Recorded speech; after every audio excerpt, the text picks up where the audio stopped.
असेतु सिन्धुपर्यन्ताय यस्य भारतभूमिका पितृभु पुण्यभूमिश्चैव स वै हिंदूरिति स्मृतः। भारत भू का सच्चा छिपाया गया इतिहास आपके समक्ष रखने का हमारा प्रामाणिक प्रयास है। हमारे इन कोशिशों को लाइक सब्सक्राइब करके आप हमें सहयोग करने की कृपा करें। बेल बटन जरूर दबाएं। आज तक हमने इतिहास में ईसा पूर्व 326 से 1857 का कुछ अनदेखा अनसुना जो इतिहास है वो उजागर करने की कोशिश की है। इससे आगे निजाम, मराठा और राजपूतों का इतिहास शेष है। कृपया सहयोग करें, वरना YouTube से ये हमारा इतिहास भी ओझल होने की आशंका है। वंदे मातरम। जय श्री राम। योगेश अनंत काले का सभी सुनने वालों को प्यार भरा नमस्कार। मित्रों, ये झांसी का राज, उसका खालसा होना, ब्रिटिशों की दमन नीति का ये एक उत्तम उदाहरण है। इस पे हजारों पुस्तकें भी लिखी हुई हैं। माता लक्ष्मीबाई का शौर्य, उनकी राजनीति, स्वातंत्र की उनकी आस, इसके बारे में तो हम जानते हैं, लेकिन ये क्यों और कैसे बनी, इसके बारे में थोड़ा सा आज शुरुआती के 14 साल तक छबेली का हमारे खेलना, पढ़ना, वो तो परंपरागत पद्धति से हो ही गया था, क्योंकि सामान्य से कई गुना ज़्यादा वो ऐशो आराम भी उसको मिल रहा था। उसके बाद फिर एक अधेड़ उम्र की व्यक्ति से उसका शादी होना, उस व्यक्ति ने उसके मरने के बाद उस व्यक्ति ने लागू किए गए जो नियम थे, कायदे कानून थे, ये उसका पालन करना तो रानी का कर्तव्य था ही, लेकिन और एक उसके ऊपर जिम्मेदारी थी। अंतर्गत कलहों को भी उसको मिटाना था। मित्रों, इतिहास का मतलब सिर्फ पुरानी घटना का कथन, ये मैं नहीं मानता। जो जीता जागता सबूत है उन घटनाओं का, उसका नाम इतिहास है। मानवीय आशा, मानवीय आस्था, त्याग, प्रेम, श्रद्धा, उसकी संस्कृति, परंपरा और उससे जुड़ी उस व्यक्ति की जो मानसिकता है, उससे वो घटना घटती है और उसे इतिहास कहते हैं। इतिहास के हर एक व्यक्तित्व को जानना, पहचानना और प्राप्त परिस्थिति में उसने जो निर्णय लिए हैं और उसके पीछे का जो पुरुषार्थ है, उसका आकलन करना ही इतिहास है। रानी लक्ष्मीबाई जैसे कर्तृत्ववान व्यक्ति की व्याख्या हमें ह्यू रोज से नहीं चाहिए भाई, जिसे हमारी संस्कृति परंपरा का ABCD नहीं मालूम।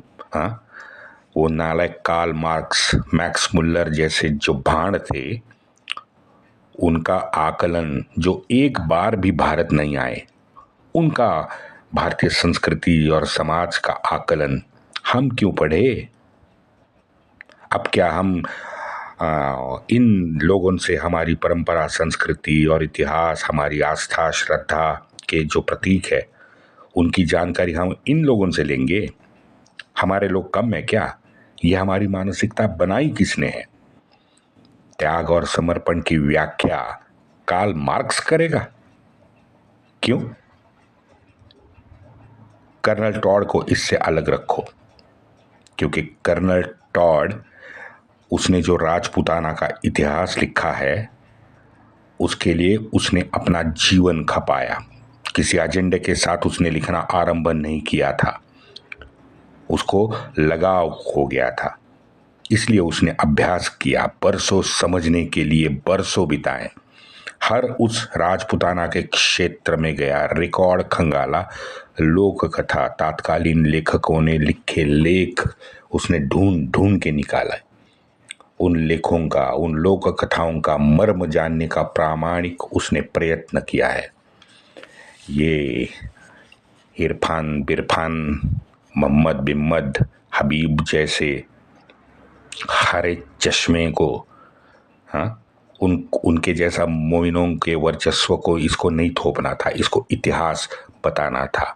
ना गुहा, थापर और सतीश चंद्र की तरह हमारी हिंदू संस्कृति और महान परंपरा को जड़ से उखाड़ने का जो इन्होंने प्रयास किया है, वो प्रयास कर्नल टॉड को करना था। इसलिए मैंने कहा कर्नल टॉड को अलग रखो, उसको पढ़ो और उसके बाद आप भी सोचेंगे कि हाँ, योगेश सही कह रहा था।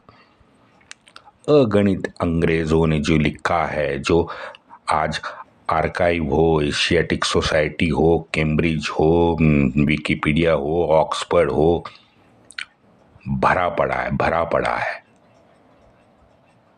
उसे भी, लेकिन आपको पढ़ना चाहिए। आपको पता चलेगा पूरी बकवास हमारे सामने उनकी आ जाएगी। अब मनुची का उदाहरण लेते हैं। ये मनुची, मैं उसको गाली नहीं दे रहा, उसका प्रामाणिक प्रयत्न था, ये मैं मानता हूँ, लेकिन उसको नामों का पता नहीं था, वो प्रोनाउंस नहीं कर पाता था। हाँ, इतिहास बताते बताते 100-150 साल का झोल मनुची कर बैठता है। नाम अशुद्ध तो लेता ही है। अच्छा, तो एक समान नामों का इतिहास भी उल्टा पुल्टा देता है। ऐसे मनुची को आप इतिहासकार कैसे कह सकते हैं, बताइए। मैं फिर कह रहा हूं, मैं उसके प्रामाणिक प्रयत्न पर उंगली नहीं उठा रहा हूं, लेकिन भाषा, संस्कृति, परंपरा से अज्ञान व्यक्ति, हाँ, और वो हमारे बारे में जब लिखता है तो मैं जरूर उस पर मैं उंगली जरूर उठाऊंगा। जो श्रोतागण इतिहास को जानने के लिए है वो अवश्य इसे ध्यान रखे, क्योंकि मनुची जैसे मनुची क्या, 2-3 जगह तो इब्न बतूता ने भी ऐसी गलती की है। आप उसको पढ़ने के बाद फिर आपका तर्क लगाएं। चलो, मैं कह रहा था झांसी का राज परिवार का अनसुना इतिहास, जो हमारे सामने आज नहीं आता, ज़रा वो भी थोड़ा सा जान लेते हैं। लेकिन हमारा विषय, मुझे मालूम है, 1857 स्वातंत्र युद्ध का है, तो विस्तार में नहीं करूँगा। प्रमुख घटनाएं आपको जानना जरूरी है। जैसे मैंने बताया, 14 साल की छबेली अधेड़ उम्र की गंगाधर पंत से शादी करके लक्ष्मीबाई बनी और ब्रह्मवर्त से झांसी आई। गंगाधर पंत नवलकर, झांसी के शासनकर्ता, जिसकी प्रथम पत्नी जो थी वो निपुत्रिक चल बसी। लक्ष्मीबाई उनकी दूसरी पत्नी थी। गंगाधर के बड़े भाई रघुनाथ राव झांसी के प्रथम राजा थे, ये इस घराने के प्रथम राजा थे, और उसके मृत्यु के बाद उनके 4 वारिस थे। एक उनकी खुद की पत्नी जानकी बाई, दूसरा छोटा भाई किशन राव, गंगाधर राव, ये 2 भाई, और अली बहादुर जो गणिका से, में मुस्लिम गणिका से जो उनका हुआ पुत्र था। अब जानकी बाई जन्मजात घरेलू और देवघर में ही रहने वाली थी, तो वो दिन भर वो स्तोत्र पूजा पाठ इसमें बिताती थी, तो राजनीति में उनका अनुभव शून्य था, ना शायद उनको राजनीति में इंटरेस्ट भी था। तो उसकी राजनीति में हैसियत जानकी बाई की ना के बराबर थी। किशन राव तो अखंड ब्रह्मचारी रहे, तो उनका ऐहिक दुनिया से कोई सरोकार ही नहीं था। अली बहादुर मुस्लिम था, और तो उसको औपचारिक वारस बनाने का घराने का प्रश्न ही नहीं उठता। बचे गंगाधर पंत, और सौभाग्य से गंगाधर पंत और माता लक्ष्मीबाई को पुत्र प्राप्ति भी हो गई थी। नाम था दामोदर पंत। ये असली औरस पुत्र दामोदर मात्र 4 महीने का था, तो उसकी मृत्यु हो गई। अब आती है कॉन्स्पिरसी। अब यहाँ पे कुछ तात्कालीन लेखक हैं, उन्होंने लिखा है कि किशन राव और जानकी बाई इस अभ्रक को विष प्रयोग दे के मारने में वो आगे थे या कि ये कॉन्स्पिरेंसी उन्होंने रखी थी वगैरह वगैरह वगैरह, लेकिन इसका कोई आधार नहीं है, ना तथ्य है। तो गंगाधर पंत और लक्ष्मीबाई के खुद के औरस पुत्र अभ्रक का मृत्यु होने से गंगाधर पंत सदमे में बीमार पड़ गए। अब तब लक्ष्मीबाई मात्र 30 साल की युवा रानी थी। वंश चलाने के लिए उन्होंने अपने ही एक नवलकर घराने का एक नजदीक का रिश्तेदार था, उसका बालक गोद लिया और उसका भी नाम दामोदर ही रखा। शायद वो दत्तक विधि कानून से वो पंगा छुड़ाने के लिए दामोदर नाम रखा होगा, पता नहीं, इतिहास को नहीं मालूम। क्योंकि जब बिना 12,000 संस्थानों का खालसा करने का हुक्म कंपनी सरकार ने दिया तो दामोदर असली वारिस सिद्ध करने स्थानिक ब्रिटिशों को उस दत्तक विधान के समारोह में विशेष रूप से आमंत्रित किया गया था और उनकी आवाजाही बहुत जबरदस्त हुई है। मेजर एलिस थे, कैप्टन मार्टिन था और एक था, उसका नाम मैं अभी भूल रहा हूँ। इसके तुरंत बाद 1853 में गंगाधर जी का मृत्यु हो गया और सारा शासन रानी के हाथ में आ गया। अब यहाँ से आगे सर्वसामान्य इतिहास हम सबको मालूम है। 23 साल से 30 साल, मात्र 7 वर्षों में, ये 7 वर्ष का उसका जो राजकीय काल था, हमारी माता इतिहास में अमर हो गई। उसने अपने अतुलनीय शौर्य, पुरुषार्थ और आदर्श समस्त भारतीय वासियों के सामने रखा है। सर्वप्रथम रानी ने खुद को विधवा कहने से मना कर दिया, ये पहली चीज। उसने मात्र गंगाधर पंत के मरने के बाद में उसने मात्र 13 दिन का ही सूतक मनाया। रानी मरते दम तक कंगन हाथ में पहने हुए थी, कहीं कभार तो वो बिंदी भी लगाती थी। हाँ, गंगाधर पंत के मरने के बाद में उसने केशवपन भी नहीं किया। उस वक्त महाराष्ट्र के ब्राह्मणों में एक परंपरा थी कि जब कोई स्त्री जब विधवा होती थी तो उसको केशवपन करना पड़ता था, बाल वो मुंडवाती थी, लेकिन वो विद्रूप दिखने के लिए ही मुंडवाती थी, सीधी बात है। और ये भी सच बात है कि अंग्रेज या ये हरे टिड्डों का डर भी था कि कहीं वो उठा ना ले, क्योंकि अकेली औरत थी। तो विद्रूप होने के लिए खुद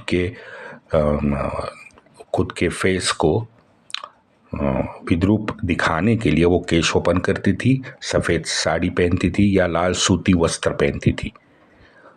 रानी लक्ष्मीबाई ने इन सबको नकार दिया था।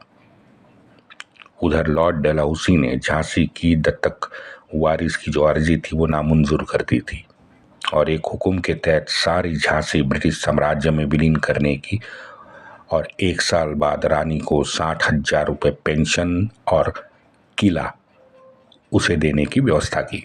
रानी ने लगातार अपने राज्य को प्रस्थापित करके मान्यता न देने पर उसने अर्जी लगाई, प्रयत्न भी किए, क्योंकि वो अपना राज्य अपने हाथ में रखने पर आमादा थी। कंपनी के सामने लगातार वो प्रस्ताव भी दे रही थी, लेकिन उसकी हमेशा से अनदेखी कर दी गई।